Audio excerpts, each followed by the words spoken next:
I'll give it a little bit for people to come in. Give a little intro. Okay. Okay. So hello, and thank you everyone for joining us this evening. My name's Allison Jenks, and I'm the Facilities and Sustainability Manager here at NMSU. Welcome to our first New Mexico State University Climate Change Educational Seminar Series, NMSUCCESS, a conversation with environmental reporter Laura Paskus and her new book, At the Precipice of New Mexico Climate Change, publication by there you go, Renee, perfect, published by the University of New Mexico Press. Paskus, originally from Connecticut, has been covering New Mexico since 2002, first as an assistant editor at High County News.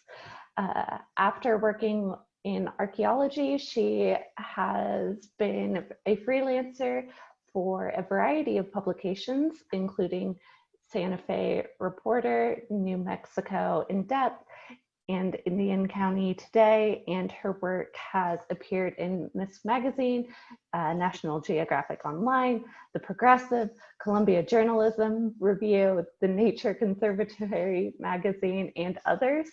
Quite the list. This is the third year of the series, NMSUCCESS, and organized with several faculty members. Laura Paskus, I knew I would butcher your last name, I'm sorry. Nancy McKellen and Dave Dubois, Renee Romo from Senator Udall's office, and myself. Information for future talks will be at sustainability.nmsu.edu/nmsuccess, along with the recording of past talks. We hope you can join us for the next one, which is October 21st at 7 p.m. with Dr. Leah Gerber, called Knowledge to Outcomes in Global Biodiversity Conversations. If you're interested in supporting future talks and other sustainability efforts on campus, please donate to the NMSU Sustainability Fund through the gift payroll program. And if you have any questions, leave them in the Q&A box and we'll get to as many as possible. So without further ado, I'll hand it over to Renee Romo and Laura Paskus. Thank you. Thanks, Allison. Laura, welcome to this audience with the Las Cruces community. Just a couple of minor points of correction. You wrote for, you were an editor for High Country News, and you wrote for Indian Country Today, both great publications, done a lot of great work over the years. I am a field representative with the Office of Senator Tom Udall, and in my former life, I was a reporter for the Albuquerque Journal and some other publications, and I've long been an admirer of Laura's work, so really happy to have you and to talk about this book that you've just published. It just came out this month, is that right? Very exciting. Yeah, thanks for having me, Renee. It's really nice to see you. And like many people in New Mexico, I miss your reporting for the Journal. So I'm sure your new job is a lot more fun in many ways, but we sure miss reading your work. Oh, thank you. That's very kind of you. Well, let me dive right in, mindful of the time. Laura, I'm wondering if you could, let me just start out with a simple and an obvious question. Why did you decide to put this book together? Why write this book? Yeah, I think part of it was I've been covering climate change for many years, and you know, I kind of was covering it for online, print, variety of different kind of magazines, radio, television, and yet it still felt like sometimes the reporting was almost like ephemeral. People would read one story and I would worry they would forget that the climate was changing, that it was an issue we needed to be paying attention to. So I've tried to cover it really diligently and consistently and probably very repetitively for some readers. But kind of putting it all into a book, I hoped that it would provide a tangible record of some of what we know about what's happening and what we know is going to continue happening. Yeah, I I really enjoyed it, and one of the things that I found most useful about it is that it brought together all these different climate change related topics and put it in a longer narrative that focus on our state. And I have to say that I don't know if there's many states that have a book focused on how climate change is manifesting itself in those communities. So that's a great kind of boon, a great asset to our state. Did you think of it in that way also? Yeah, I mean, I feel like I've always felt like journalism should be a public service, that it's, reporters, we act as a proxy for the public, asking questions for the public. And so I did hope that it would essentially be, yeah, a public service to people who want to know more, who want to understand the issues and kind of the players and what's at stake. Okay. Before we dive into the contents of the book, I'm wondering if you could tell us a little bit about your background. You've been writing in New Mexico since the late 1990s, I believe. As Allison mentioned, you grew up in Connecticut. What brought you to New Mexico, and what was that change in environment like for you? Yeah, so I grew up in Western Connecticut and kind of the Berkshires and a very green, hilly part of the country. And I went to college. Did my undergraduate work at the University of Virginia, a hot, humid, green place. And whether it was the landscape or the people or what, but I never felt entirely at home or with myself, I guess, until I came to New Mexico. And after I graduated from the University of Virginia with a bachelor's in anthropology, I came out here to work as basically a contract archaeologist.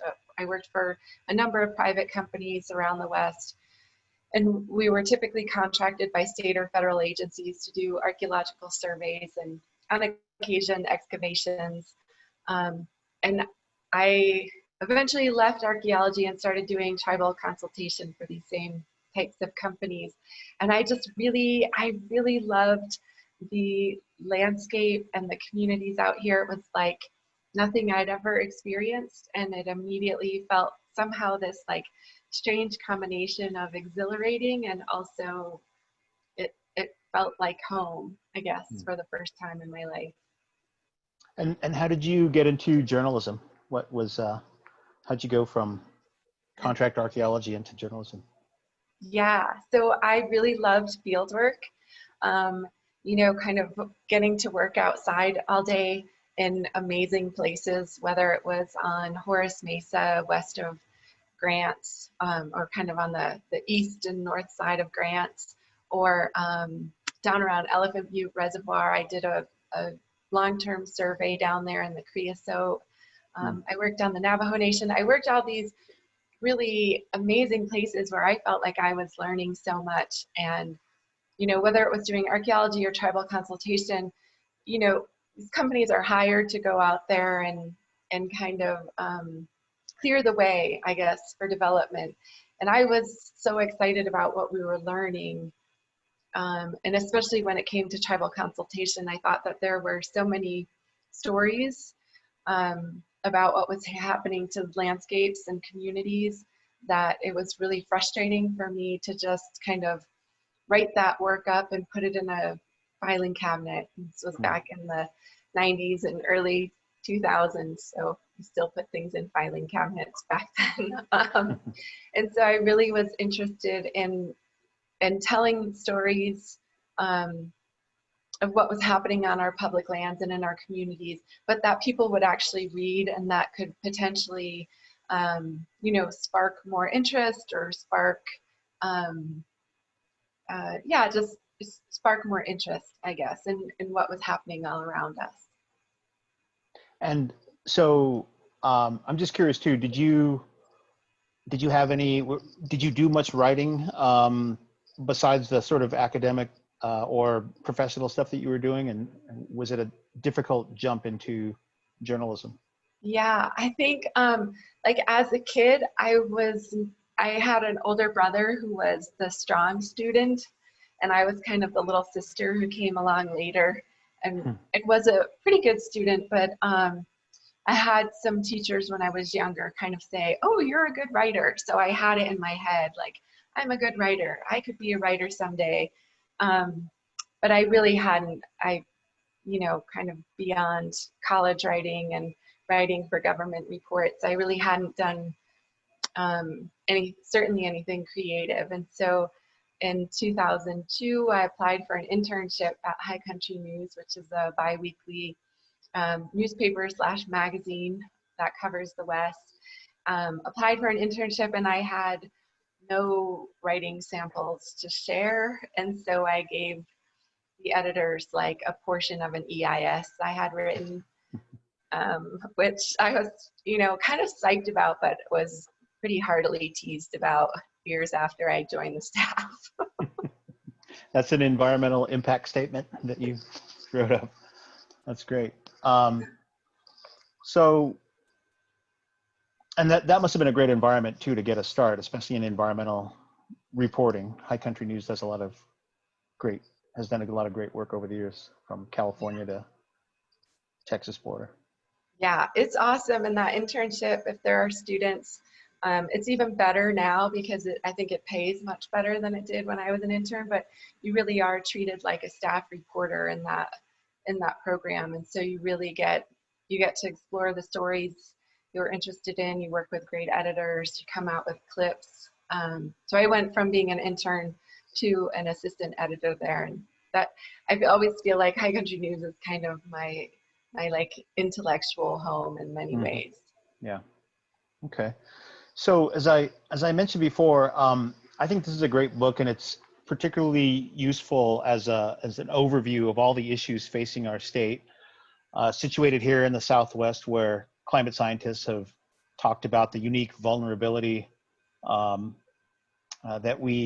issues that can be aggravated by climate change, like drought, especially severe drought, declines in surface water supplies, and growing strains on groundwater pumping and supplies, related impacts to agriculture and native habitats, and the species that depend on them, forests and wildfires. You cover it all in the book. I'm wondering if there's one climate change related issue that concerns you more than any other, or are they all sort of tangled together? They are kind of tangled together, but I think, probably the water one is the easiest one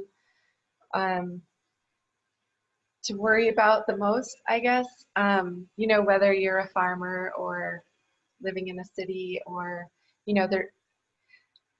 as like David Gutzler at the University of New Mexico talks about, New Mexico isn't going to run out of water anytime soon, but we are putting great strains on our water systems, and certainly warming is an added layer that is alarming. I think whether you're a water manager or a utility or a farmer, it's in your best interest to be kind of optimistic. And I think I don't have that same responsibility to be optimistic, I guess. And it does worry me, especially, we see what the reservoirs look like. I mean, granted, we're at the end of irrigation season now, so Elephant Butte and Caballo are at their lowest levels, but to be at, 4 or 5% capacity, and to be facing a La Nina winter coming our way, and looking at the rest of the reservoirs around the state are also low. That's a really big concern that New Mexicans should definitely be paying attention to. Yeah, you wrote about that just recently in an article for the Santa Fe Reporter about the growing seeming regularity of what used to be pretty unusual, which is long dry stretches of the Rio Grande, and all that comes with that. And like this year, it's like one thing to say, oh, we had a really terrible snowpack like in 2018. Oh, we had a terrible snowpack, and that's why things are so bad. But this year, from November to February roughly, we had a close to normal snowpack. And so to see big long stretches of the Rio Grande drying, and to see even now irrigation season is over, but we're hearing word that the Albuquerque stretch of the Rio Grande could dry this in October. So, that's coming off of a not terrible snowpack year. Yeah. Your book is titled At the Precipice, and you begin your introduction with these lines: climate change is here, it's human caused, and it will deliver a blow to American prosperity. And I know you just sort of alluded to it. Most people are reluctant to be, apocalyptic, talk about it in those terms.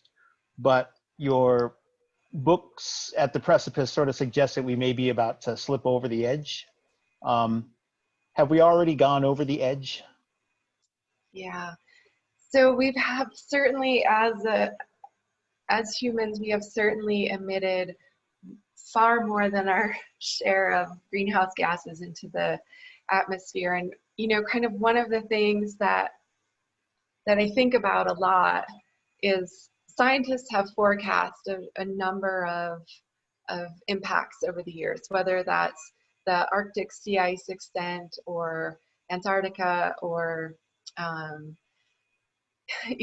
sea level rise, glacier melt, forest die-offs, all of these things. Permafrost thawing. Yeah, all of these things, even the big wildfires we're seeing in California this year, all of these things have been forecast by, all sorts of scientists working on these issues. But what we're seeing time and time again, whether it's the glacier melt, the sea ice, the fires, the permafrost, these things are happening so much more quickly than was forecast. And so,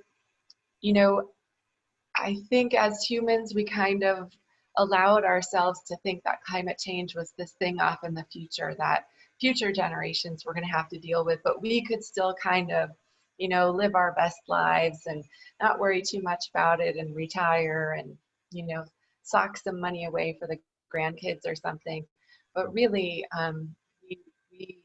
we have taken some very large missteps in pushing that planning and pushing aside taking scientists very seriously and at their word about what they were telling us all along was going to be happening.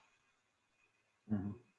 Yeah, it's a difficult problem to talk about. Like, even when I ask, like, have we already gone over the edge, it sort of implies that there's one point beyond which there's a point of no return, and now we're sort of in a free fall.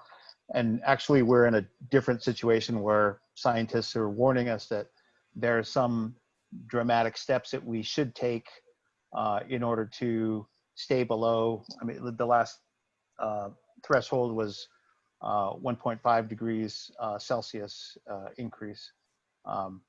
And so there's still things we can do. It's not like the game's over or anything. But what your framing suggests is that it's not off in the future. It's happening now. It's like something that's going to get worse if we don't take steps to address it. Yeah, and I really, I appreciate your question too, because I think it's not like the game is over when we fall off. When we fall off the edge. There's you're gonna stumble. You might break a few bones. And hit your head. It's definitely not pleasant, but we do need to be thinking really seriously and planning for adaptation. It's not, we can't have made the choices that we've made over the past century and certainly in the past couple of decades and still continue to think that our lives are going to be the same and that we can live in all the same places and do all of the same things. Mm-hmm. So, in talking about this in your book, you talk about how reporting on climate change is not just reporting on the effects on the environment, but also the political environment. They kind of go hand in hand, right? The policies that lead to certain behaviors that exacerbate environmental issues.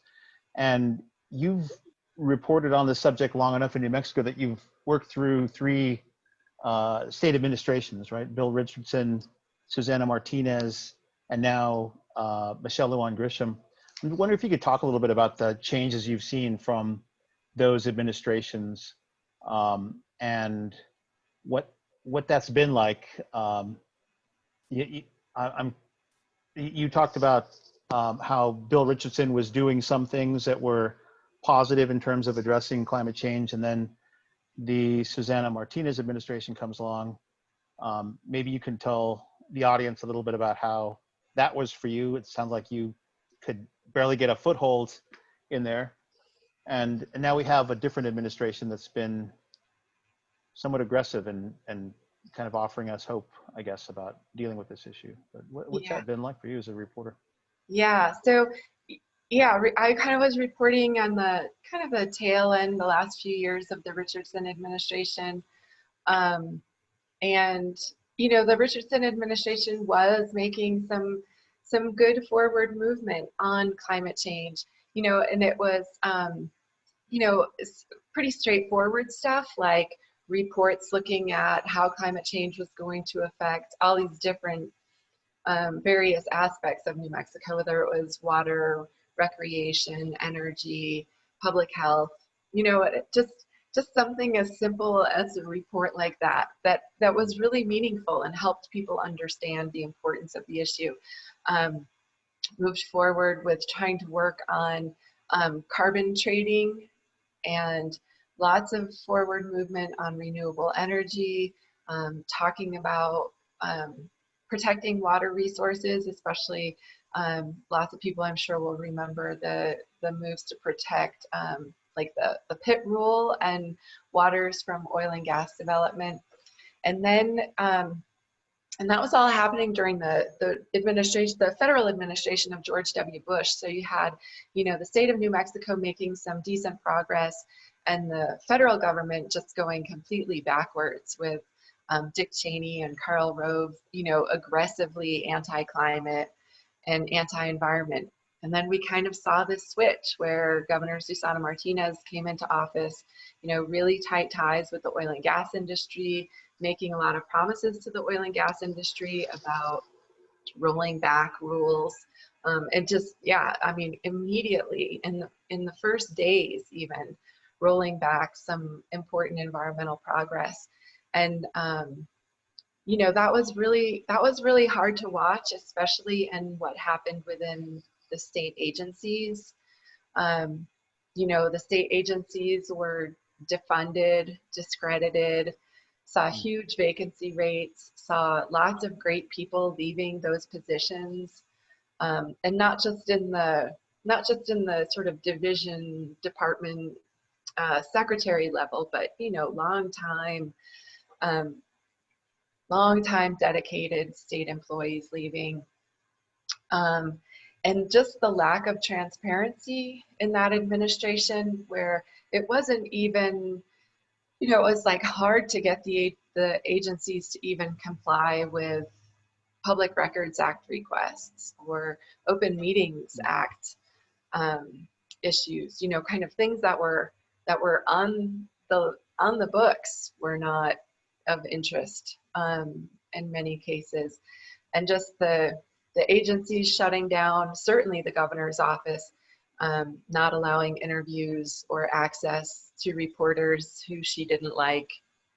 And so that was happening at the same time that we had the Obama administration moving forward on some environmental issues. You know, it's easy to look back from today and think that the Obama administration was making great strides on the environment, but in fact, the strides that were made were made late in the administration. So, you know, New Mexico's kind of been in this ping pong situation where on a state level we'll move forward, but we're yanked back on the federal level, and then vice versa. So right now, kind of what we see is obviously the federal government is terrible, to say the least, when it comes to environmental enforcement and regulation and climate change. And we have a Democratic governor who was who campaigned on things like renewable energy and water and climate change, and things like that. And the state agencies are making some movement forward on that, to be sure, but then so much of the state's energy has been sucked up by dealing with COVID-19. And so I think that's a really big challenge for the state, as well as New Mexico really having to grapple with our legacy of relying on the oil and gas industry at the same time that we're trying to address climate change and kind of think about smart ways to diversify the economy. So I don't envy any of the decision makers these days, to be sure. Yeah. You talk about that too, about how we live in a state that is so heavily dependent on oil and gas revenue, and that's a really difficult issue to grapple with, even as we want to address climate change. We are from a relatively poor state. So do you think that we'll be able to resolve that if there is support maybe at the federal level for major investment in infrastructure and renewable energy projects? Yeah, I think honestly, which is kind of weird, but I have more hope for New Mexico diversifying the economy now maybe than I did even a year ago. It's really hard for a state to pull away from an industry that is, really pumping money into the general fund. As we've seen oil and gas prices drop, and you look at the global forecasts for energy prices, there is not another boom coming back. And so this moment in time provides a really scary and challenging situation, but also a great opportunity for New Mexico to decide enough is enough. We've been a poor state for decades, even while relying on this industry that tells us how good we have it to have them here. So this is a really interesting opportunity for New Mexico to really start planning, how do we have a future without such a reliance on oil and gas, particularly as the industry itself is going to continue kind of being less secure and less profitable. It's kind of a great time to think about how we find someone new. Yeah. I'm curious, when in 2019 did you start writing your book? Because so much happened last year. I'm wondering if you began writing it early in 2019 and then the landscape in New Mexico started shifting, or is it later on in the year? So actually, I started writing it in 2016, and I had imagined that it would be, I was kind of ready to move on from journalism after 8 years of the Martinez administration. I was really tired. I was really ready to try something new. And so I kind of looked at this book as a way to, as like a roadmap almost for the next governor, to kind of be like, here are all the problems we have and the missteps we've made, and here's how we can think about moving forward, or here are the challenges we need to be thinking about. And was actually enrolled in graduate school and kind of thinking about moving my life in a different direction. And then when Donald Trump was elected, I realized it was not the time to leave journalism, and it was definitely not the time for one more environmental reporter to step away. And so the book kind of ended up being something really different from what I had initially proposed and envisioned. And it went through a few different rewrites until last summer. I rewrote it for a third time and finished it last summer.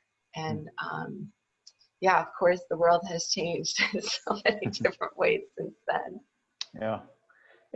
I just want to pick up on one thing you mentioned right then, that this is not a time for the industry to lose another environmental journalist. Can you talk a little bit about that? How many professional journalists are there like you out there who are covering climate change? There's been a lot of discussion about the contraction of the journalism industry in general, and there's also been a lot of commentary about the lack of coverage of climate change. And I think a lot of people think that it's because maybe journalists don't care. Can you offer some insights about that? Yeah. So, we really saw a huge blow to the industry starting, probably in the early 2000s was when it really started kind of constricting, and kind of the most devastating thing for me to watch happen is the loss of our local newspapers. Certainly like big newspapers their budgets have shrunk, their reporters' numbers have shrunk. But you look at the New York Times or the Washington Post, and they still have pretty robust staffs with lots of resources, and they're pushing out new ways to be covering issues and doing like lots of cool interactive graphics and all of that.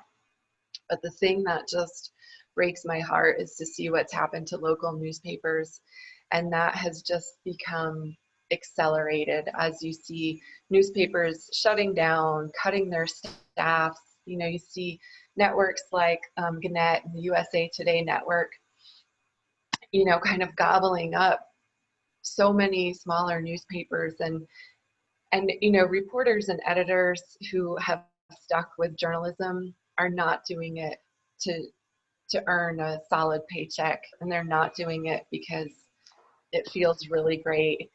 I think most reporters are continuing to do it because they think it's important and they want to serve their communities. So I don't want to sound like I'm criticizing anyone who has stayed in the industry and stayed with the profession, but it's really hard. Like when you open up, kind of a handful of newspapers, even here in our state, and look at their websites, you see kind of the same content across all these different collectively owned newspapers, and they just don't have the staff and the money and the resources to be covering their communities in an in-depth way on many issues, and especially the environment and climate change. And I've always considered myself an environment reporter because that's the thing I like covering.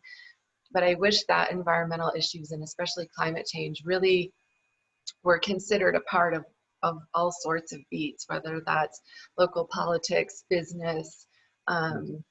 It fits in so many places, and it really, it makes me really sad that so many local newspapers have just lost so much, and in turn our communities have lost so much, including just the sort of basic knowledge about one another and who lives in your community and what they're doing. And it's a bummer. Yeah. Could you so there's a lot in your book. I'm wondering if you could talk about, for folks who haven't read it, what are the biggest stories that you focused on that illustrate the impacts of climate change? And there's a bunch. And a lot of these stories would be things that local reporters would cover. It's good to put them in a bigger context, and not everybody can do that.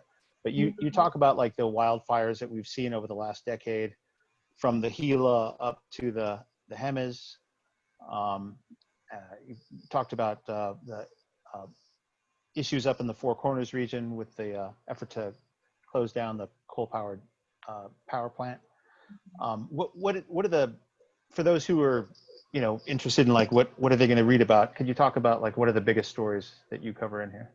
Yeah, sure. So I think one of them is, I'm sure lots of y'all remember kind of that time period of 2010, 11, 12, when we had, the Silver Fire, the Whitewater Baldy, was it Little Bear down in the Lincoln, and Las Conchas, which, Las Conchas was in 2011. Lots of people who lived in northern New Mexico and even Albuquerque, and they really, really remember that fire. It was so it was just so crazy to see with this huge pyrocumulus cloud that blew up out of the fire, and just how fast it was moving, you know, like 47,000 acres in the first, you know, less than 24 hours. That fire was just kind of cooking at about an acre a second, moving through about an acre a second. And that was really dramatic. And it was really stunning the way that fire just blew up. Its behavior was really striking. And the severity of that burn was really alarming. And, you know, I don't really want to use the word catastrophic, but for many people, it was a catastrophic fire.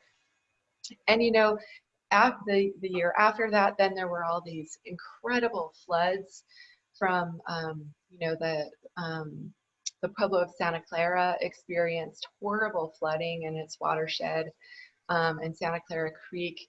And it was, you know, there was no vegetation holding that soil there anymore.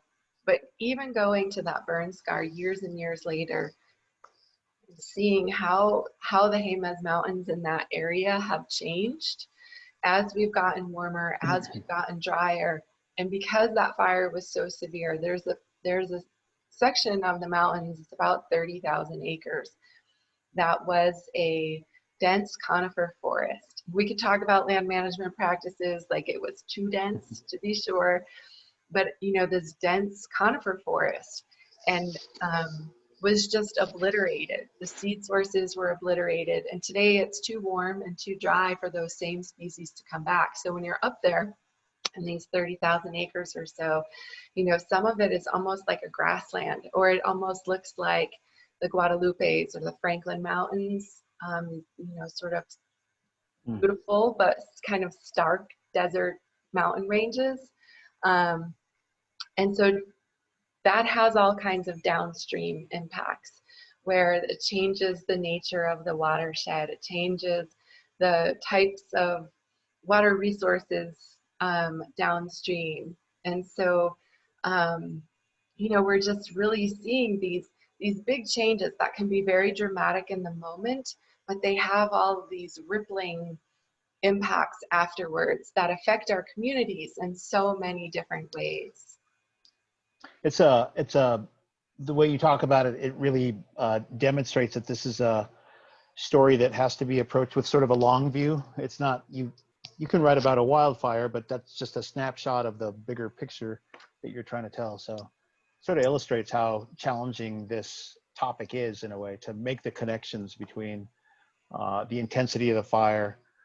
You have a lot of really interesting reporting on the gathering of precipitation data for centuries from tree ring analysis, and what that tells folks about patterns of precipitation over the time and the kinds of things that we're expecting in the future. I'm wondering if you could talk a little bit about how your approach to writing about this subject has changed over the years. I read a recent article that you wrote in the Santa Fe Reporter, and if I can quote you here, you said, "Early in my reporting career, I thought there were good guys and bad guys. I thought that if I researched hard enough, asked enough questions, talked to enough people, I'd find one agency, one person, one action to blame. Now I know it's a system in its entirety." And this was an article about what's happening to the Rio Grande, and you said, "The system we built to transform the desert, encourage and sustain white settlements, and provide certainty to our cities and ways of life." So has your perspective on this topic changed? How has it evolved over time, the deeper you've gotten into it? Yeah, probably. I mean, one thing to be certain, and maybe this is why I really appreciate local reporters so much and see what they do when they're reporting deeply on their own communities, is we have to grow quite a bit. And it was very easy early on in my career to kind of, yeah, look for these like good guys and bad guys. you know, who's making the river dry up. And in some instances, there are sometimes, especially historically, there can be bad guys. There are people who, you know, only care about their slice of the pie or their constituents. There are those people, to be sure, but the vast majority of people, especially people working on water issues in New Mexico, are people who care very deeply about what they're doing and about who they're serving and about where they live. And so I think for me, that was sort of a coming to terms with, there aren't always good guys and bad guys, but we have certainly set up a system across the West and across the world, but certainly here in New Mexico, where, you know, people who came to New Mexico, especially in the, you know, mid to late 19th century and throughout the 20th century, you know, have wanted certain things, and our water infrastructure has certainly made that possible, but it's also taken water away from communities, it's taken water away from families, it's taken water away from rivers and the environment and wildlife. So yeah, I don't know if that answers your question. Yeah. No, it's interesting. You raise an interesting point about how it's such a complex subject, and it does require, I think, years of observation, just like researchers, scientists put into this subject too. It's not something you come to easily, and you can't write about it with great depth or understanding unless you've kind of focused on it for a long time. So yeah, it's a real challenge. I'm curious too about your approach to writing. Have you always written the way you write now, or was there some point where you decided to include your own sort of personal, emotional observations about things? And if so, could you talk about why you did that? Yeah. So I used to kind of do a mix of things where I would do like straight news reporting, or, you know, not like AP style straight news reporting, but like high country news style straight news reporting. Mm-hmm. You know, kind of just the facts. Here's what happened. Here, you know, this person said this and this person said that. And then I would also write a lot of essays for places like the Mountain Gazette or even High Country News, where I felt like I explored a little bit more kind of the feelings side of things. And I almost felt like bad about those two things. Like I didn't want my essay readers to know, or I didn't want my news readers to know about my essays, kind of thing. And then, you know, I wouldn't say that being a female reporter is entirely different from being a male reporter, but I think I do get a certain amount of pushback or feedback that my male colleagues never seem to get. And so I think that was part of it too, is I never wanted anyone to think like, oh, I'm just a lady reporter, or, you know, she's emotional, she's this or that. I never wanted to have that kind of response. And when I did get response, particularly from male readers typically, it made me sort of clench up, for lack of a better way to explain that. But a few years ago, I just realized I don't care what people have to say to me about what they think about me or my writing, as long as it is factual and accurate. That's all I care about. But writing in an emotional manner, or writing sometimes about how I feel or what it feels like to be covering, you know, the extinction of a species or the aftermath of a fire, allows me, I think, to reach some readers who maybe wouldn't have otherwise been interested in climate change, or wouldn't have thought that a story about climate change would be something they'd be interested in. And so I've tried to kind of open up a little bit more with the hope of reaching people who really care about these issues and can care about these issues. Mhm. Well, I asked that question because I think it's entirely appropriate given the subject. You know, we're sort of talking about the fate of the world and the planet that we all depend on.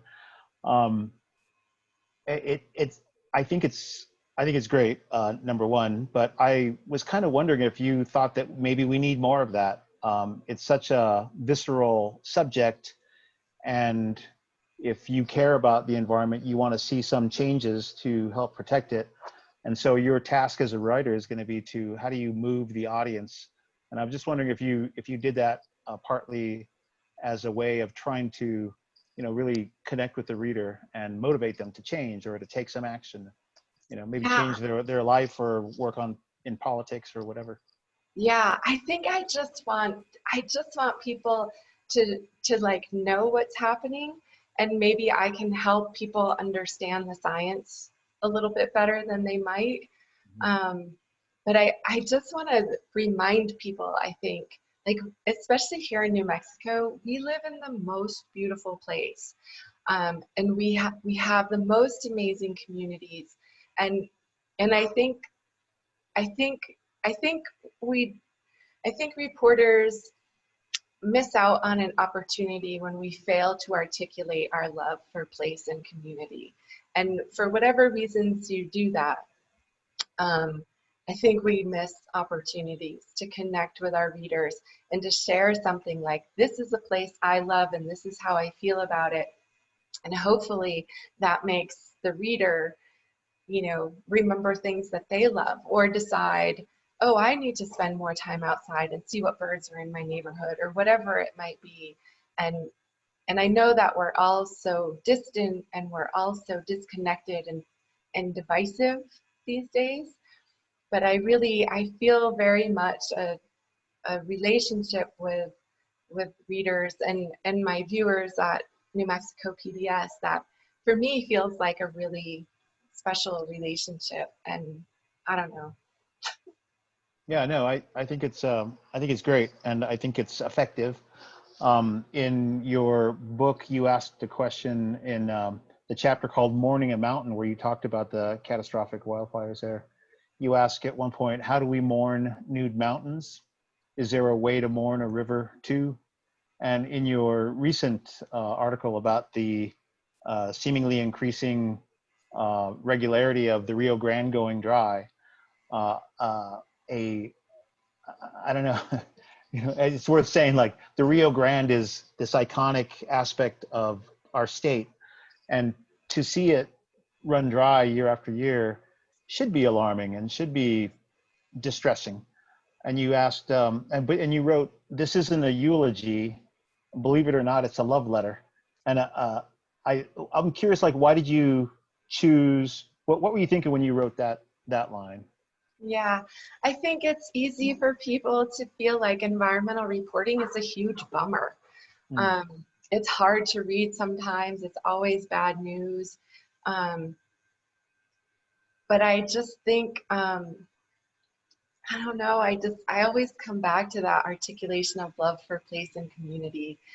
And I don't want anyone to ever think these issues are hopeless, especially when we're talking about climate change. Mhm. They're challenging, they're overwhelming, they're scary, but they're not hopeless. And here in New Mexico, we have an excellent track record of making it through challenging times and scarcity. And I think that New Mexicans are well poised to deal with many of the challenges of climate change. And I don't want anyone to feel hopeless about it. Mhm. You you end your book with some descriptions of what was happening in 2019 when there was this global youth movement inspired by people like Greta Thunberg, and I think a bunch of young people in Albuquerque got the city council to pass a like a climate emergency resolution. People were lobbying at the Roundhouse. Um, what do you make of all that? And do you think that's going to be a sustained movement? And how do you think that could affect policy in this country? Yeah, I think in so many aspects, these are just so ready for us to get out of their way, so that they can be voting, so that they can be putting the people they want to see in positions of power and authority, so they can see what bills they want passed. And so many of the activists I talk to, you know, I'd ask them, you know, I am this old person and I go to all these conferences and meetings, and the other old people look around and say, where are all the young people? You know, what do you want us to be doing? And consistently they say, like, we want you to show up where we are, come to our protests, be our allies. And because we can't vote, we need you to be voting in our interests. We need you to be making sure elected officials are passing bills that are in our interest. And so I think it is a sustained movement, but I really feel like they are waiting for us to get out of their way. I want to remind our audience that if you have any questions, please put them in the chat box and we'll try to get to them. Laura, here's one question that we have. It says, New Mexico may have new representatives and senators in Santa Fe for the 2021 session. If you could tell them what to do, what are the one or two pieces of environmental legislation you would ask them to focus on that could nudge the environment or the environmental system in a different direction? Yeah, that's a great question. And I think the most important thing that you can do is, you know, we have the citizen legislature here in New Mexico, and people work hard, especially some people, you know, I follow on social media and I see how hard they are working even outside of the session. They're hearing from lobbyists. They're hearing from the oil and gas industry. They're hearing from all those registered lobbyists that you can see on the Sunshine portal on the state's website. I think just one, you know, finding out exactly who your elected representatives are, especially in the state legislature, and reaching out to them, giving them a call and letting them know that you're interested in climate change or renewable energy or diversification of the economy or water challenges, whatever the things that are most important to you, and asking them where they stand on those issues. Even just having that conversation to kind of, one, remind them that you're out there and you care about these issues, but also reminding them that they should have a position, asking them what bills they're introducing or supporting. You know, this is going to be a really important legislative session because of the budget, but we lost so much time during the Martinez administration where the legislature wasn't even introducing bills related to climate or water, you know, many on renewable energy, because they knew that she wouldn't even sign them. So there was no point in spending that time trying to pass them. So I think that outreach to legislators is super, super important, and it really, really matters. I just want to correct myself. Do not submit questions to the chat box. Use the Q&A option. Laura, who are the real leaders that you would point to in our legislature that you know, people might follow or look to? You could always check out what legislation is being filed on the state legislative website.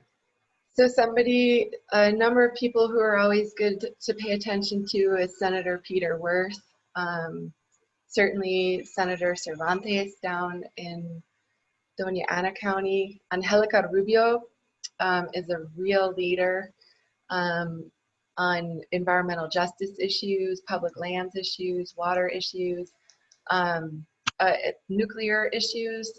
She's on the radioactive waste committee. I forget the name, but really important stuff. Melanie Stansberry, a pretty new representative up here in Albuquerque, has a background and experience in water, is just super smart, a really good listener. Matthew McQueen is a leader for sure. Gail Armstrong, a Republican in the Magdalena area, really a strong leader on water issues, especially rural water issues. Those are kind of ones that I pay the most attention to. I'm sure I'm missing people though. Yeah. Someone else asked, do you have suggestions or directions or for individuals who want to make a change, who want to help the cause? Like, are there any practical suggestions you might make to people who are sort of new to this, or maybe sitting on the sidelines, that they're observing it, but they don't know really where they could be useful, or how they could be, where they should channel their energy? So one thing, in addition to I won't say bugging, but I'll say bugging your state legislature and your city council and all those elected officials who work for you. I think staying engaged on climate change, paying attention to the science and what's happening in your community and in your state is such an important and really big first step. I think there are lots of national groups and regional groups that work on climate change, but if you can find people in your own community who are interested in working on these issues, I really believe that grassroots organizing and that local organizing is the most effective and useful, and also the most important for building relationships in your local communities, not just donating money or doing sort of online stuff, but really deeply getting to know the people in your communities, especially people who might be a little bit different from you or from your background. I think building those alliances is a really huge and important and beautiful thing to be doing, especially right now. Yeah, we had Catherine Hayhoe appeared as part of our speaker series, and she talks a lot about that, trying to build bridges between folks that often seem polarized and that prevent us from making some concerted collective effort on things, but just listening to people. And because we do share something in common, which is that we all rely on this planet for to stay alive, to survive, and also the beauty that we all enjoy. So yeah, that's a really important thing. And they're totally nonpartisan issues: clean air, clean water, healthy places for our children, not having your planet implode on you. These are totally nonpartisan issues. Yeah. Let's see. We have another question here. Weather reporting is popular in New Mexico, but often the context given for record-breaking high temperatures and record-breaking lows in precipitation is missing in local and regional news stories in all mediums of news. What can local and regional media do better when they cover climate change, regardless of their lack of resources? That is such an excellent question. I want to hug whoever asked that. So such a good question, and totally one of my huge pet peeves. I do not like to see the golly, it's hot story on commercial television or in any newspapers, and nobody should be running those anymore. I think every time you turn on your television and see your local weatherman sort of being like that, or if you see a local news story that's about the heat wave and fails to mention record heat or forecasts for the future and more extreme heat to be continuing, I really suggest you write a letter to the editor or tag those folks on social media or whatever, and just bring it to their attention that they could be serving the public better by providing additional information. And there's tons and tons of resources out there.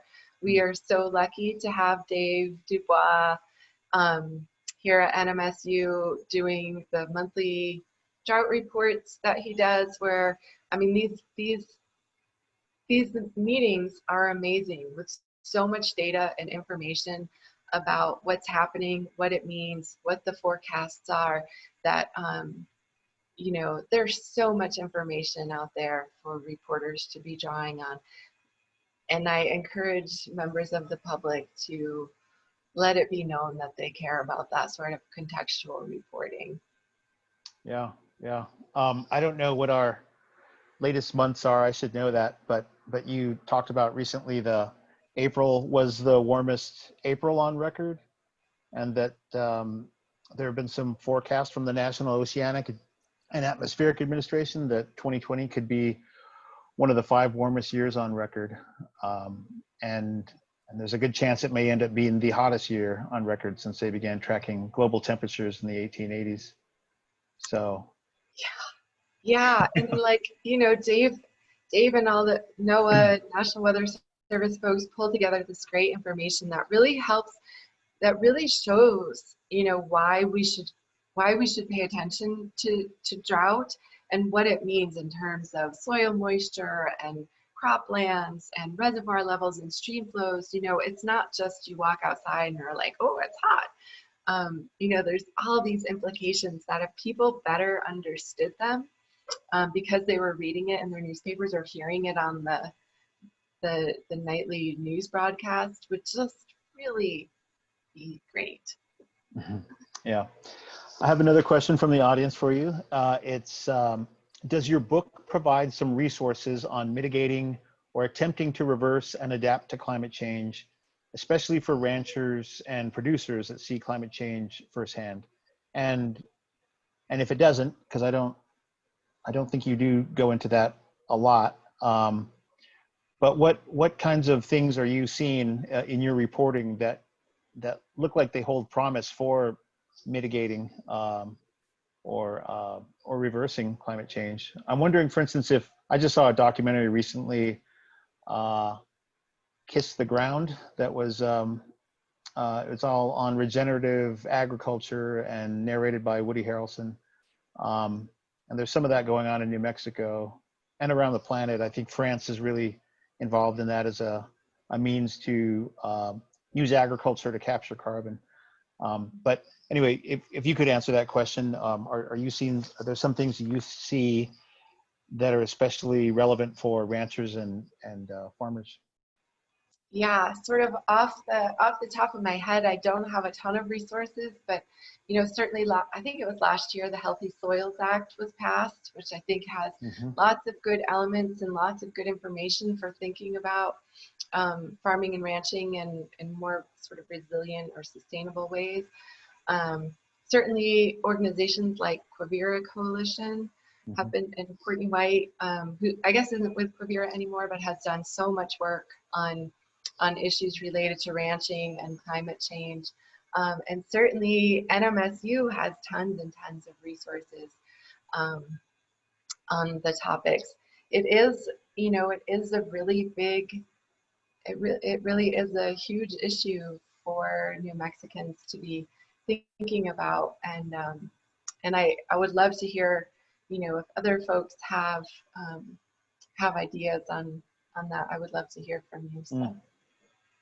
You know, our team was talking earlier about our very own New Mexico State University does have a Sustainable Agriculture Institute, and they led a 2-day seminar recently on this topic. I'm planning on getting to know them a little bit better and finding out about the work that they do, but that's certainly a resource available to folks out here, and they do a lot of, to the Ag Extension Service, they do a lot of outreach that way. We have another question. I'm going to throw this at you. Someone's looking for your comment on the erstwhile project related to the partial diversion of the Gila River. I know you covered that area also. Do you have any thoughts on that? And if you don't mind, maybe providing a little background to that long-running project for anyone who doesn't know about it. Yeah, for sure. What a timely question. I just this morning finished the draft of a story for the Santa Fe Reporter that'll run next week that kind of takes a long look back at the Gila diversion and kind of what happened there. So just kind of the quick and dirty overview is the state of New Mexico had federal money to meet water needs in 4 southwestern New Mexico counties. And in 2014, the state decided to move ahead with a diversion alternative and build a diversion on the Gila River. The state and the New Mexico CAP entity, which was charged with sort of overseeing that process, had 5 years to develop a plan for that diversion and move forward on environmental studies and receive sort of a federal benediction for the project, so to speak, for it to continue to move forward. At the end of 5 years, New Mexico still didn't have a solid plan for that diversion, asked for an extension on that timeline and was denied that extension because we had not come up with a feasible plan for that diversion on the Gila River. Since then, a number of things have happened, including the governor line item vetoed some funding for it in 2019, and in 2020, the Interstate Stream Commission voted to end funding for the environmental studies for that diversion. So right now, the state is looking at how to pivot and use what's left of that money. The state and the New Mexico CAP entity spent about $70 million of that federal subsidy. And so New Mexico is going to be looking at what to do with the rest of the money and what kinds of water projects would be best for those 4 counties in southwestern New Mexico. So the diversion, by sort of all indicators, is essentially dead at this point. But one knows that water projects in the West never really die. So we'll see. Do you have a personal opinion that you'd care to share about that outcome and you know, how it all played out? Yeah, I mean, I think it's really the sort of, you know, I personally would not want to see a diversion on the Gila River. I don't think it was a good idea environmentally, economically. I don't think there was the extreme need for the project, but you know, kind of regardless of how opponents to the diversion might have felt, the proponents for the project were never able to come up with a feasible plan for the diversion, despite the political support from the state they had, and despite the tens of millions of dollars that were spent on this. And so I kind of look at it as a really sad waste of time and certainly a lot of money. And still you have water projects in southwestern New Mexico, whether it's water system for Hurley or irrigation efficiency on farms. You know, those projects didn't happen because all the money and energy was on this proposed diversion. Yeah. We have, speaking of controversial issues, we do have a question here about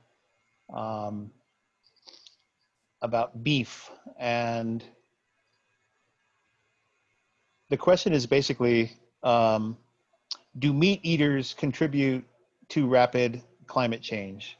And it's interesting that this is not a question that's unique to New Mexico, and we even heard it on the presidential debate last night when the president said something about, you know, taking away your cows.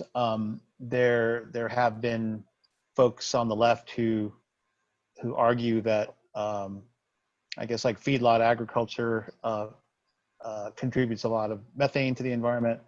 The documentary I referenced earlier, Kiss the Ground, took the position that cows are not the problem, it's the way that we handle them on the environment.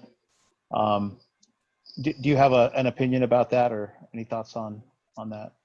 Yeah, so certainly sort of the large scale industrial agricultural complex that we are most familiar with in the United States, even if not necessarily in many of our communities, you know, it does have impacts. It is an emitter of greenhouse gas emissions. And I mean, I eat meat, not a lot, but I sure like the taste of it.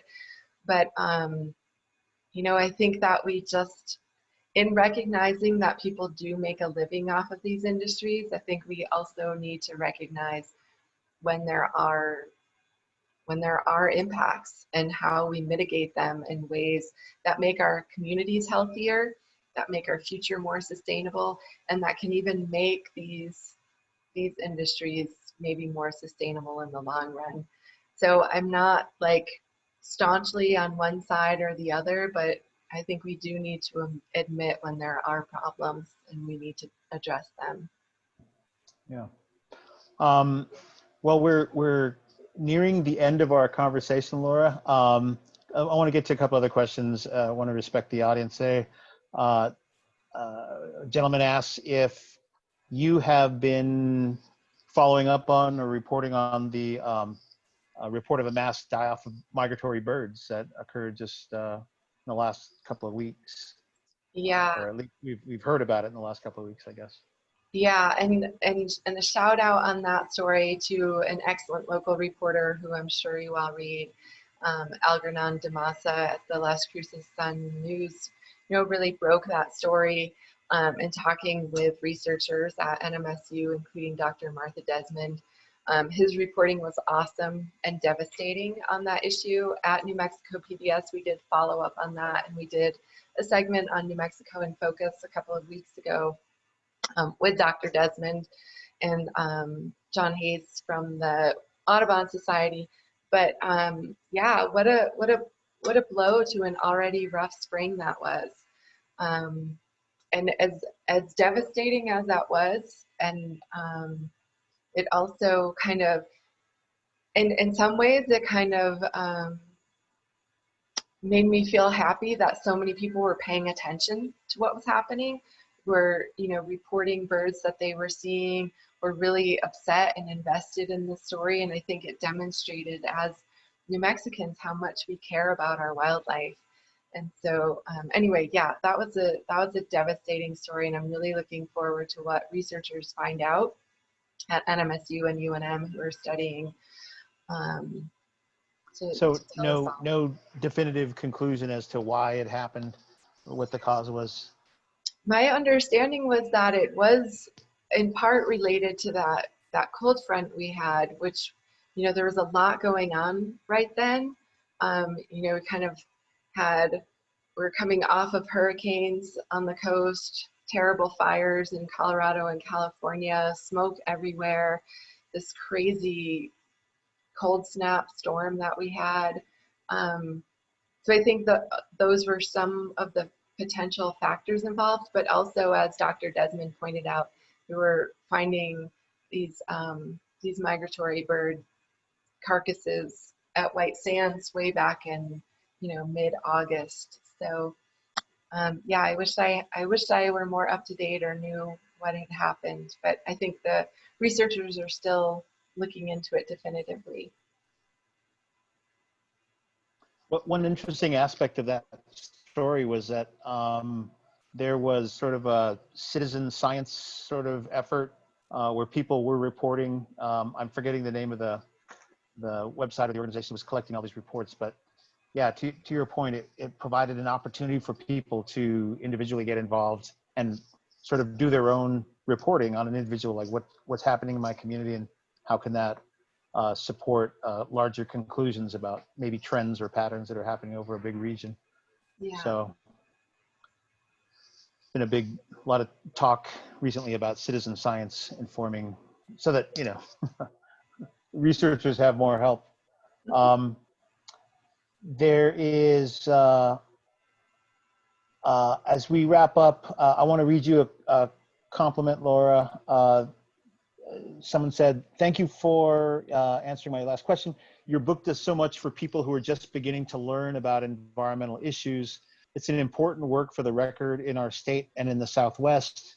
I am a native New Mexican from Silver City, and it wouldn't be a New Mexico conversation without asking red or green." First of all, thank you. And I have to admit, I go back and forth. Right now, the answer to that question is red, but most often it is Christmas. I'm sorry. That's good. Doesn't have to be an either or situation. We're going to wrap it up. I was wondering, Laura, who are your heroes of environmental journalism? Who do you love to read that you might recommend to members of the audience also? Yeah, so kind of in the book department, I have a bunch of favorite reporters in the West, but in the book department, I would say Terry Tempest Williams, Barry Lopez. Um, I'm really excited these days about a woman, her name is Bathsheba DeMuth, who writes about the Arctic, actually. And I am always crazy for novelists who write about landscapes, in particular. Leslie Marmon Silko and Louise Erdrich are two of my favorites. So yeah, I like books. And has your writing been, I'm assuming your writing's been influenced by some of these folks too, maybe Terry Tempest Williams or No, they are way too good. I just All read right. and enjoy and feel grateful for them. Yeah, yeah. Well, thank you so much for your time. I've really enjoyed this conversation, and I hope everybody's gotten something out of it. We should all continue looking for your bylines out there. Google it, Google you, and we'll find some of your reporting. Where's the article on the Gila River diversion going to be? Is that the Yeah, Santa Fe Reporter? that'll be in the Santa Fe Reporter next week. And I had some fun for anybody who might know him. I had some fun going back and listening to some old interviews I did with Dutch Salmon years ago. So it was nice to hear Oh, Dutch's voice through the years. oh wow, yeah, he's a legend. Do you have plans for another book, Laura? No, I just want to get through the next month. All right. Well, thank you so much, and thank you so much for all the work you do. I really sincerely mean it. That we're really lucky to have somebody with your breadth of knowledge, with all your great contacts, your familiarity with the issues, your courage.